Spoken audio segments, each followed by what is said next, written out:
નમસ્કાર ગુજરાત, તાજા અને તમારા ખિસ્સાને ખાલી કરતા આવ્યા સૌથી મોટા સમાચાર. હવે લગ્નમાં ડીજે પણ બંધ, નહીતર લગ્ન થશે કેન્સલ. હવે ગુજરાતમાં લગ્નને લઈને આવ્યા નવા કાયદાઓ, જાણો મિત્રો. નહીતર 51,000 રૂપિયાનો દંડ. પીએમ મોદી અને મોટી જાહેરાતના સમાચાર જાણતા પહેલા તમે જો ચેનલ બનાવવા હો તો ખાસ મિત્રો આપણી ચેનલને ફટાફટ સબસ્ક્રાઇબ કરી લેજો, કારણ કે રોજના તાજા અને ઉપયોગી સમાચાર આખો દિવસના સમયસર અમે તમને આપતા રહીશું. વિડીયો પસંદ આવે તો લાઈક કરી દેજો અને વધુને વધુ આપના મિત્રોને ઝડપથી મોકલી આપજો. દેશના વડાપ્રધાન નરેન્દ્ર મોદીએ મૂક્યો ભાર. પીએમ નરેન્દ્ર મોદીએ Indian institute of agriculture research Puna ખાતે 109 સુધારેલી બીજની જાતો બહાર પાડી છે. પ્રધાનમંત્રીએ પાકની આ નવી જાતો વિકસાવવા બદલ વૈજ્ઞાનિકોની પ્રશંસા કરી હતી. તેમણે આબોહવાને અનુકૂળ અને બાયોફર્ટિફાઈડ 109 સુધારેલી બિયારણની જાતો બહાર પાડતી વખતે ખેડૂતો અને વૈજ્ઞાનિકો સાથે વાર્તાલાપ કરી પીએમ મોદીએ કૃષિમાં મૂલ્યવર્ધનના મહત્વ પર ભાર મૂક્યો હતો. ગુજરાતમાં તહેવારો પહેલા સીએમ ભૂપેન્દ્ર પટેલ સરકારે કરી મોટી જાહેરાત. અંત્યોદય અને બીપીએલ પરિવારો માટે મોટો નિર્ણય લેવાયો છે. આવનારી જન્માષ્ટમી સારી રીતે ઉજવી શકે એ માટે પરિવારોને રાહત દરે વધારાની ખાંડ અને ખાદ્યતેલનું વિતરણ કરાશે. અન્ન નાગરિક પુરવઠા મંત્રી કુંવરજી બાવળીએ આ જાણકારી આપી હતી. NFSA 2013 હેઠળ સમાવિષ્ટ કુટુંબોને ગુણવત્તાયુક્ત ખાદ્યતેલ અને બીપીએલ તેમજ અંત્યોદય કુટુંબોને મળવાપાત્ર જથ્થા ઉપરાંત વધારાની 1 કિલો ખાંડ જન્માષ્ટમીના તહેવાર પર પ્રાપ્ત થશે. ત્યારબાદ કેન્દ્ર સરકારની મોટી જાહેરાત. કેન્દ્ર સરકાર દ્વારા પીએમ સ્વનિધિ યોજના શરૂ કરવામાં આવી છે. જો તમે આ સ્કીમ હેઠળ લોન લેવા માંગો છો તો તમારે સિક્યુરિટી તરીકે કંઈ પણ ગીરવે રાખવાની જરૂર નથી. યોજના હેઠળ 1 વર્ષ માટે 50,000 રૂપિયાની લોન આપવામાં આવશે. પીએમ સ્વનિધિ યોજના હેઠળ લોન લેવા માટે તમારે તમારી નજીકની સરકારી બેંકનો સંપર્ક કરવો પડશે. ત્યાં તમને એક ફોર્મ મળશે, જે તમારે ફોર્મ ભરવું પડશે. જરૂરી દસ્તાવેજો સાથે બેંકમાં જમા કરાવવાનું રહેશે અને 50,000ની લોન તમને પ્રાપ્ત થઈ જશે.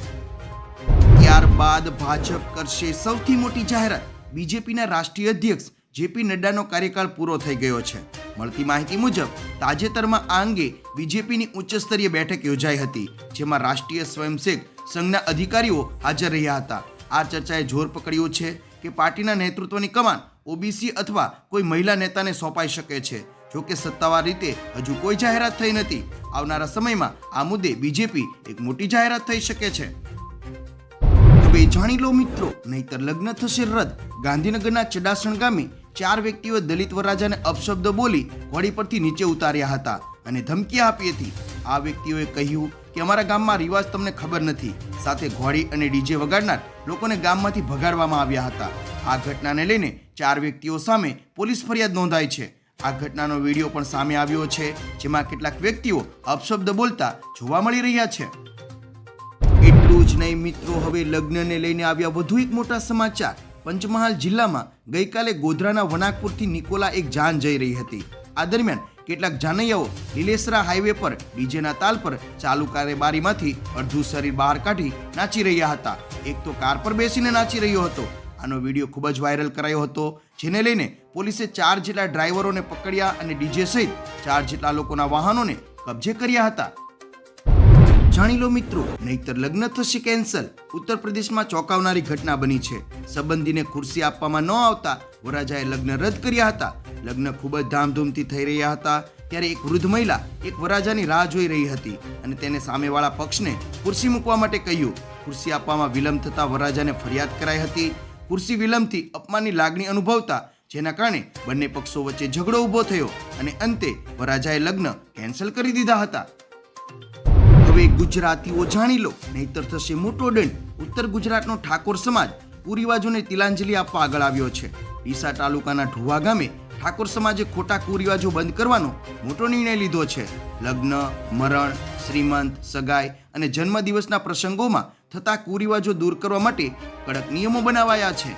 નિયમોનું પાલન ન કરનારા સામે સામાજિક બહિષ્કાર કરાશે, તેમજ તેના પ્રસંગે કોઈ હાજરી પણ નહીં આપે અને ઉપરાંત 51,000 રૂપિયાનો દંડ ફટકારવામાં આવશે. એટલું જ નહીં મિત્રો, હવે ઠાકોર સમાજના લગ્નમાં ડીજે પણ બંધ. દહેજ ગામમાં ઠાકોર સમાજના સંમેલનમાં 6 કુરિવાજો નાબૂદી પ્રતિજ્ઞા લેવડાવાય છે. ગામ દીઠ સમૂહ લગ્નનું આયોજન કરવાનો મોટો નિર્ણય લેવામાં આવ્યો છે. લગ્ન સહિત શુભ પ્રસંગોમાં ડીજે વગાડવા પર પ્રતિબંધ મુકાશે. ઉપરાંત ઓઢામણું, રોકડમાં આપવું, બોલામણું પ્રથા સદંતર બંધ કરવી છે. ગામ દીઠ એક સમૂહ લગ્નનું આયોજન કરવામાં આવશે. સગપણના તોડ પ્રથામાં દંડ, શિક્ષણ અને સામાજિક કાર્યમાં વાપરવો તેવો મોટો નિર્ણય લેવામાં આવ્યો છે. ત્યારબાદ ગુજરાતમાં લગ્ન નોંધણીના અધિનિયમમાં સુધારો. ઈડરના ધારાસભ્ય રમણલાલ વોરાએ સીએમ ભૂપેન્દ્ર પટેલને પત્ર લખ્યો છે. કેબિનેટ મંત્રી ઋષિકેશ પટેલ અને ભાનુ બાબરિયાને પણ પત્ર લખાયો છે. આ પત્રમાં લગ્ન કરનાર દીકરી અને તેના પરિવારજનો સાથે થતી છેતરપિંડી અટકાવવા, લગ્નની નોંધણીમાં વાલીની સહી ફરજિયાત કરવા અને ગુજરાત લગ્ન નોંધણી અધિનિયમ 2006ના એક્ટમાં સુધારો કરવામાં આવે તેવી માંગ કરી છે.